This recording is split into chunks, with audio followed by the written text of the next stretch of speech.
ایک دن مدینے کی گلیاں سونی ہو گئیں، مسجد نبوی کے ستون جیسے جھک گئے ہوں اور اصحاب رسول کے چہرے جیسے چاند سے بے نور ہو گئے ہوں۔ وہ دن تھا 12 ربیع الاول، جب رسول اللہ صلی اللہ علیہ وسلم نے اس دنیا سے پردہ فرمایا۔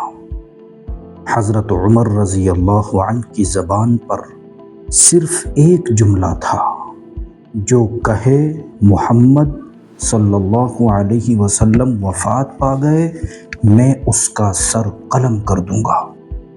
لیکن پھر ایک مرد مومن آگے بڑھا، دل تو اس کا بھی زخمی تھا مگر زبان پر قرآن تھا۔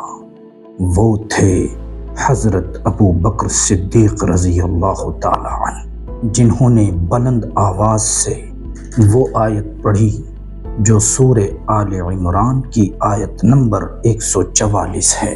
وَمَا مُحَمَّدٌ إِلَّا رَسُولٌ قَدْ خَلَتْ مِن قَبْلِهِ الرُّسُلُ۔ محمد صلی اللہ علیہ وسلم تو ایک رسول ہیں، ان سے پہلے بھی کئی رسول گزر چکے ہیں۔ حضرت عمر کے گھٹنے کانپنے لگے، زمین پر بیٹھ گئے، کیونکہ قرآن سن کر سچائی کا بوجھ دل پر اتر چکا تھا۔ نبی کریم صلی اللہ علیہ وسلم کے وصال کے بعد امت کا سب سے بڑا سوال تھا، قیادت کس کو دی جائے؟